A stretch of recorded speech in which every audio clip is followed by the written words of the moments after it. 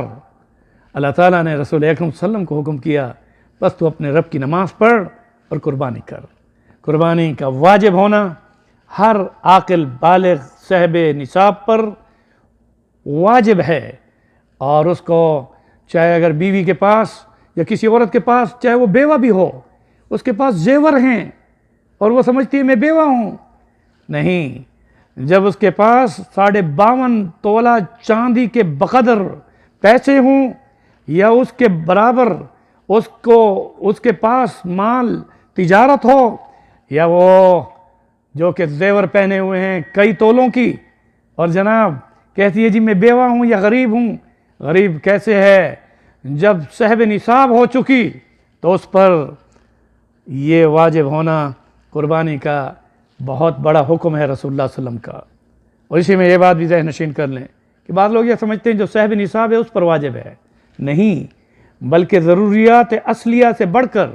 جس کے گھر میں وہ سامان جو کہ ضرورت سے بڑھ کر ہے، گاڑیاں، الیکٹرانک سامان اور دیگر ایسی یعنی آمدنی اس کے پاس فوری طور پر بھی اگر آ جائے اور جس میں وہ قربانی کر سکتا ہو، تو فقہا کے نزدیک اس پر جو استطاعت رکھتا ہو، من وجد سعتن، حضور صلی اللہ علیہ وسلم کا ارشاد جو وسعت رکھتا ہو۔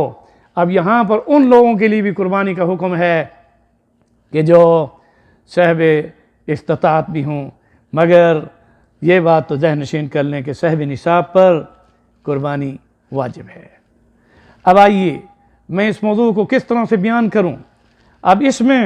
آپ صلی اللہ علیہ وسلم کے فرمان اور ارشادات کی روشنی میں کہ اس قربانی کا جانور آپ جب ذبح کریں تو اس میں تقوی مقصود ہو، اس میں شہرت مقصود نہ ہو کہ لاکھوں روپے کا ایک جانور رنگ کرا کر اور پھر اس کو فوٹو کھنچوانے کے ساتھ، ہاں اگر یہ نیت ہے کہ بہتر سے بہتر میں جانور اللہ کے راستے میں سنت ابیکم ابراہیم، حضرت ابراہیم خلیل اللہ کی سنت پر جو آپ نے فرمایا سنت ابیکم ابراہیم، قالوا فما لنا فیہا، اب اس کی اس فضیلت کو سامنے رکھ کر لکل شعبۃ حسنہ، کہ اس کے ہر بال پر نیکی ملے گی، اس کو پھر پالو رکھو اور خوشی سے قربانی کرنے میں آگے بڑھو، جس کے بارے میں حدیث بھی ہے کہ رسول کریم صلی اللہ علیہ وسلم نے ارشاد فرمایا فطیبوا بہا نفسا، جب بھی تم قربانی کا جانور خریدو تو خوشخبری ہے ان لوگوں کے لیے جو اپنی دل کی خوشی کے ساتھ قربانی کریں، یہ نہیں کہ غریب ایک کمزور ترین جانور کو خریدنے میں سستا ہے، نہیں، اچھا سے اچھا اور طاقتور جانور، کیوں کہ قیامت کے دن رسول اکرم صلی اللہ علیہ وسلم نے ارشاد فرمایا وَإِنَّهُ لَيَأْتِي يَوْمَ الْقِيَامَةِ بِقُرُونِهَا وَأَشْعَارِهَا، اللہ اکبر، رسول اللہ کا یہ ارشاد کہ قیامت کے دن یہی قربانیوں کے سینگ اور قربانیوں کے یہ جتنے سینگ ہیں اور اس کے علاوہ اس کی جو ہڈیاں ہیں وہ بھی تمہارے نام اعمال میں تولی جائیں گی، اور قربانی کا جانور رسول اکرم صلی اللہ علیہ وسلم نے ارشاد فرمایا کہ وہ تمہاری سواریوں کے لیے آگے آئے گا۔ اب کتنا ایک قربانی کا جانور 70 گنا وزن کے ساتھ وہ قیامت کے دن تمہاری سواری بنے گا۔ اب میں یہاں پر آپ کو زیادہ اس تشریح میں نہیں جانا چاہتا، قربانی کرو خوشی کے ساتھ اور دل کی وسعت کے ساتھ۔ الغنا غنی النفس، انسان کا نفس اگر غنی ہے تو وہی سب سے بڑا امیر ہے۔ اور فتیبو بہا نفسا، آپ نے ترمذی و ابن ماجہ میں باقاعدہ یہ حدیث موجود ہے، آپ نے فرمایا قربانی کرو اور خوشخبری ہے ان لوگوں کے لیے جو دل کی وسعت اور خوشی کے ساتھ قربانی کرتے ہیں۔ اللہ تعالیٰ کو عید الضحیٰ کے دن قربانی سے بڑھ کر کوئی عمل زیادہ محبوب نہیں۔ اللہ تعالیٰ ہم سب کو صحیح معنوں میں قربانی کرنے والا بنائے۔ دین اسلام کے نشر و اشاعت کے لیے دینی اصلاحی خطبات، دروس تفسیر قرآن و حدیث اور اسلامک لیکچر سننے کے لیے مولانا ڈاکٹر احمد علی سراج کا آفیشیل چینل سبسکرائب کریں اور بیل آئیکن کو دبائیں۔ جزاکم اللہ خیرا۔